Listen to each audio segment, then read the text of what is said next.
There's this moment, maybe you felt it, when the background noise fades, and all you're left with is this quiet, uncomfortable weight. Not guilt over some mistake, but something deeper. A kind of shame for the things you never did. The actions you avoided. The promises you whispered to yourself and never kept. Stay with me, because by the end of this, you might finally understand why Carl Jung didn't think your lack of discipline was laziness. He saw it as exile, a part of your psyche cast out, waiting to be welcomed back. You're watching Mind See, where the mind learns to see. You see, we rarely talk about what it actually does to a person to watch themselves break the same vow day after day. To say I'll start tomorrow, fully knowing tomorrow, has become a myth. To walk past a mirror, feel like you're looking at a stranger, not someone you hate, but someone you've stopped trusting. You say you're going to change. You feel inspired maybe for a few hours. Then the next morning shows up, and the version of you who made those promises is nowhere to be found. Instead, it's the same tired face, the same phone in your hand, the same patterns running again, scrolling, avoiding, escaping. Carl Jung once said, "People will do anything, no matter how absurd, to avoid facing their own soul." What if that's what procrastination really is? Not laziness, but avoidance of something spiritual, your future self calling out to you. Here's the idea I want to explore. What if the distracted, unfocused version of you isn't actually you at all?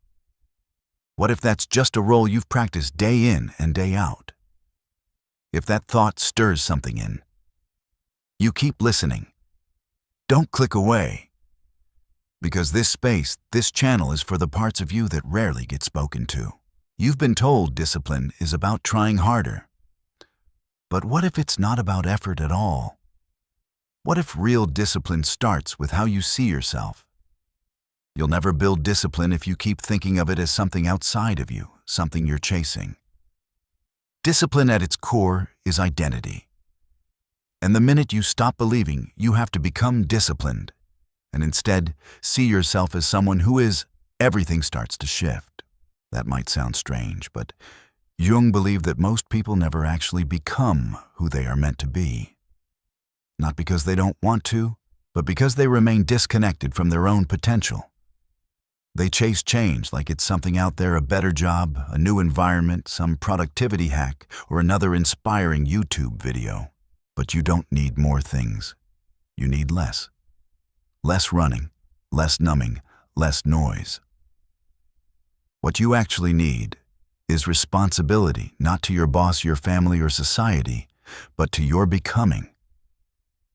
The sacred internal contract between who you are and who you're meant to be. That's where discipline lives. Not in your to-do list, not in your alarm clock, but in devotion. Think about the last time you felt fully alive. It wasn't while you were relaxing or even celebrating. It was when you surprised yourself, when you kept your word, when you did the thing you once believed you couldn't. That wasn't just pride. That was alignment. That was integrity, and according to Jung, that wasn't an accident. Your subconscious craves unity. It wants you to match your actions to your beliefs. And when you don't, your mind rebels. You feel that resistance, not because you're weak, but because your subconscious is tired of the performance.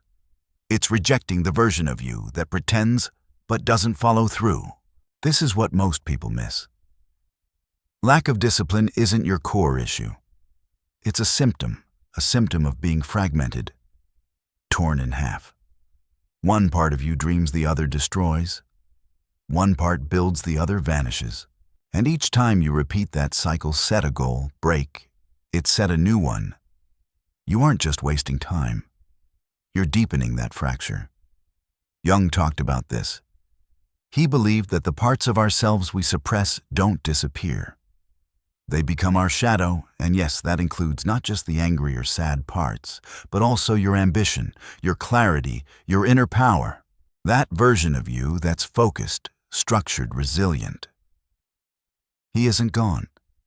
He's just been locked away. Hidden because at some point, it felt dangerous to be strong.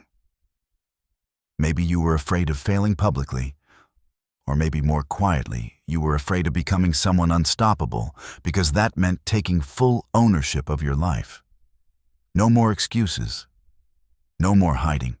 That's what we're really afraid of, isn't it? Because once you become the version of yourself, you admire the disciplined one. There's no one left to blame. You can't hide behind potential anymore. You'd have to prove it, and that's terrifying. Because it makes your dream real, visible, vulnerable. But here's the truth. Every time you skip the routine, every time you ghost your own promise, it costs you. Not just productivity. You lose trust in yourself. You feel tired not because you're overworked, but because guilt is exhausting.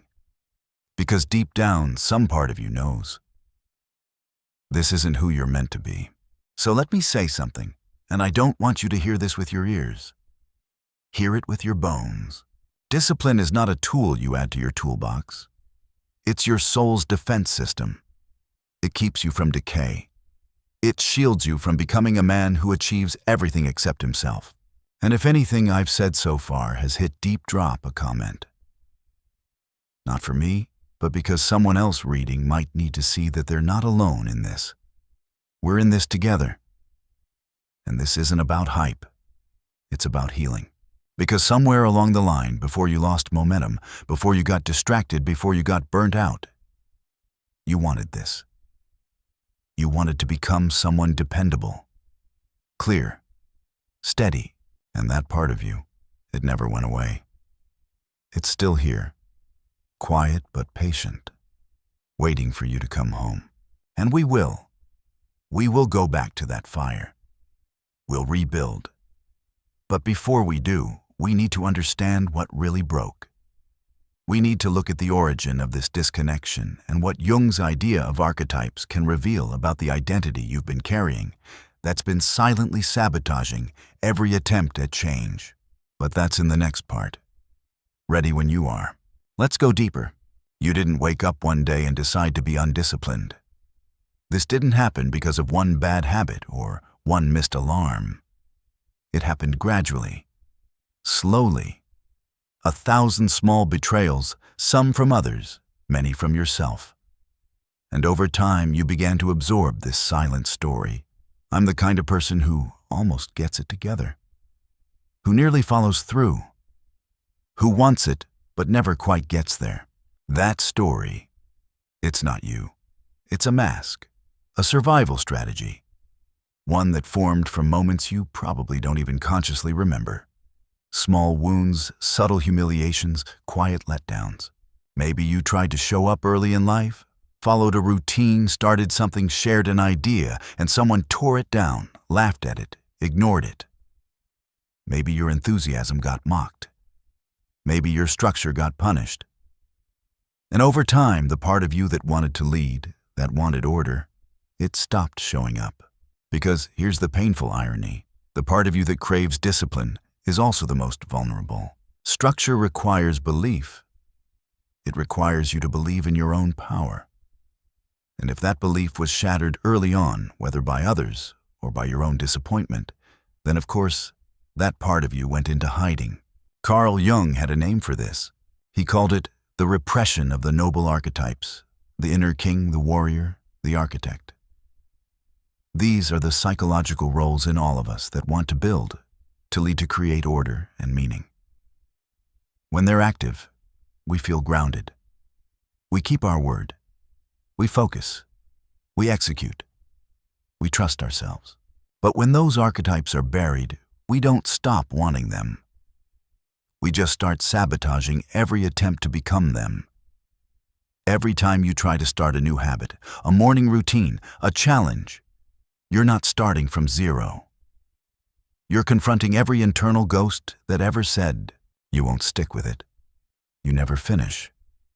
You're not that kind of person. And unless you recognize those voices for what they are, ghosts, not guides, you'll keep unconsciously proving them right. Here's the truth.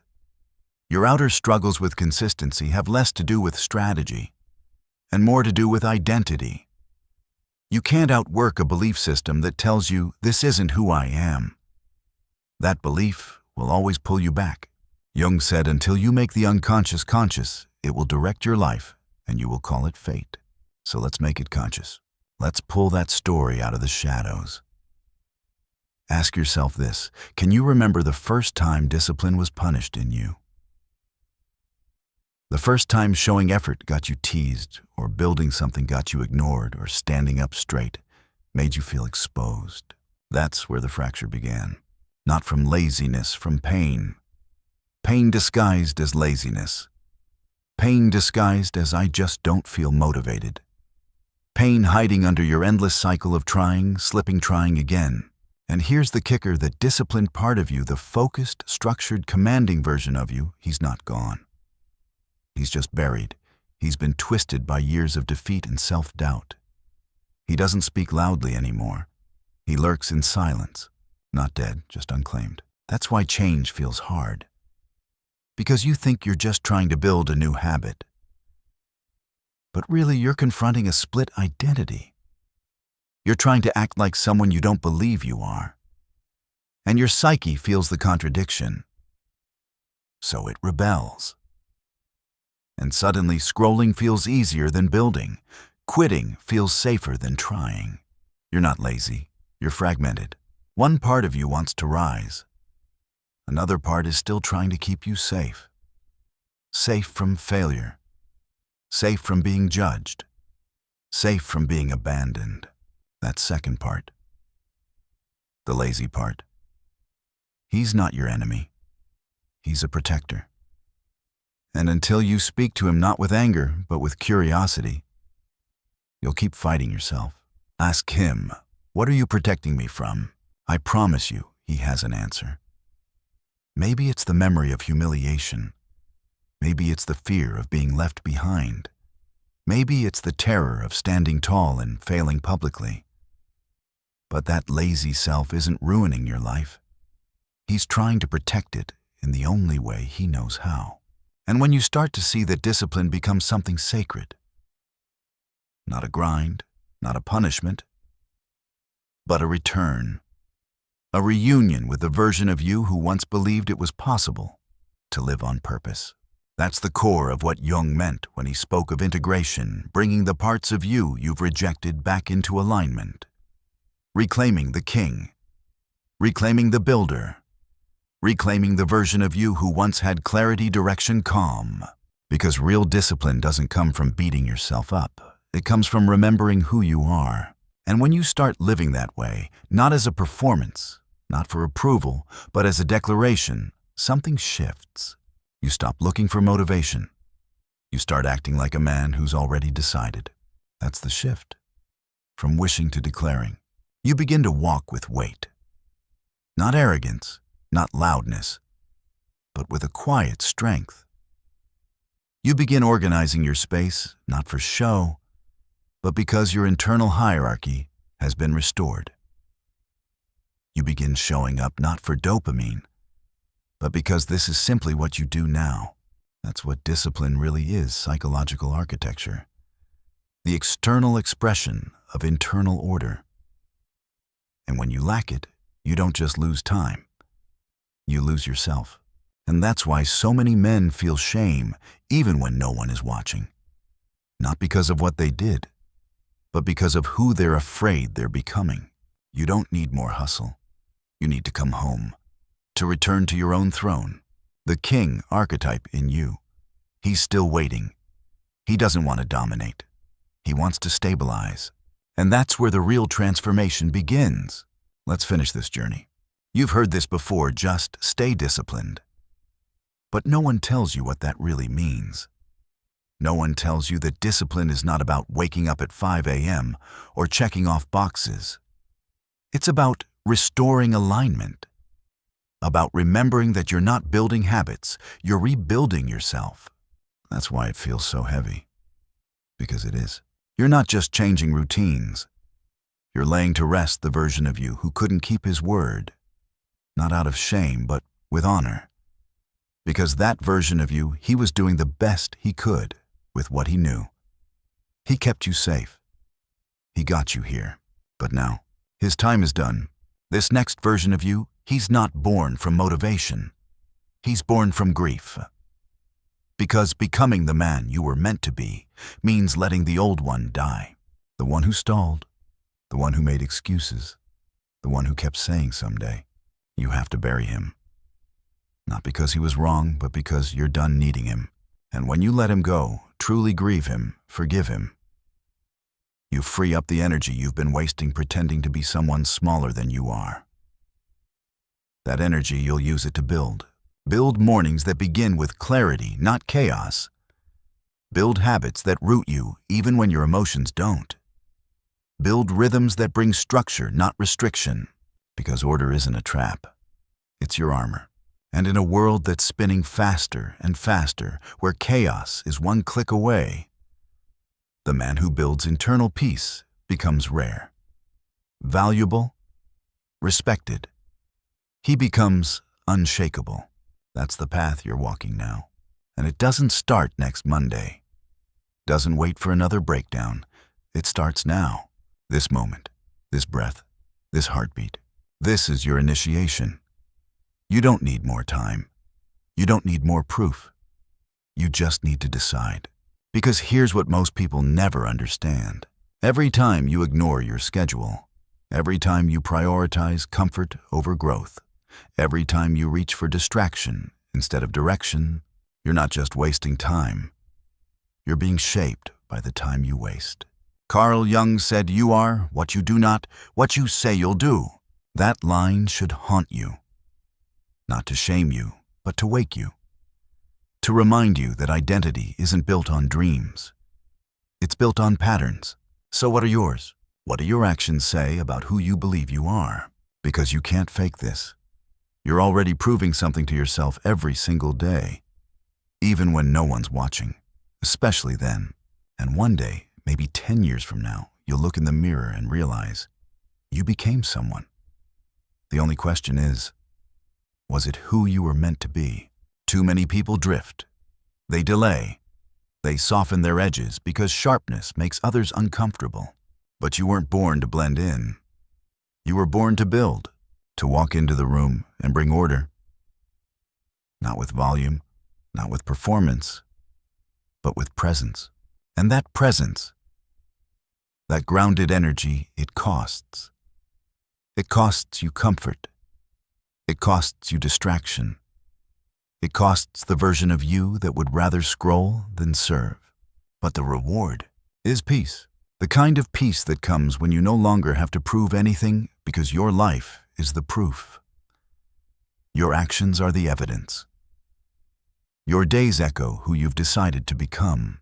You see, real discipline doesn't shout. It doesn't seek attention. It walks quietly, consistently, unshaken, like a man who remembers what he came here to do. So if you're still with me, it means you're feeling it. That ancient part of you. The one who doesn't need hype or applause. He just builds. Slowly, silently, daily. And now comes the last piece. The truth no one wants to say out loud. Discipline isn't just a practice. It's a relationship with time. Every time you trade long-term growth for short-term pleasure, you're telling time, I don't respect you. And time, like any sacred force, responds. It begins to resist you. You feel late, disoriented, slipping. But when you start honoring time, living with rhythm, with reverence, everything changes, not just outside, but inside. You begin moving differently. Not from pressure, from purpose. Your days stop feeling like chaos and start feeling like a ritual. And that's where discipline reaches its highest form. Not willpower, not punishment, but devotion. A sacred rhythm between you and the future you vowed to create. You train not to earn worth, but to remember it. You rise early not because you should, but because that's when your oath is waiting. You eat clean not for vanity, but because your body is the temple of your integrity. Everything aligns. And slowly, the man you once dreamed of becoming, He's not a fantasy anymore. He's standing right in front of you, looking back from the mirror. But hear this, it won't happen in a weekend. There's no shortcut. Because this path, it doesn't run on hype. It runs on healing. You'll cry, you'll fall, you'll grieve who you used to be, and then you'll rise. Because the immature man says, I'm broken. I need to be fixed. But the mature man says, I was never broken. I just forgot who I was. So remember, every choice you make is a return to the version of you your younger self needed. And your older self will thank you for. Because Carl Jung didn't believe the goal was success. He believed the greatest achievement of a human life was wholeness, to become real, to become unified, to stop hiding behind roles, excuses, or fear, and finally lead all parts of yourself, even the ones you used to reject. So I'll leave you with this. Discipline isn't loud. It doesn't announce itself. It simply shows up, like a man who no longer needs permission, because he remembers his vow, not tomorrow, now, because now you know. You were never unworthy. You were never lazy. You were just waiting for someone to remind you. You are the one you've been waiting for, and it's time to return.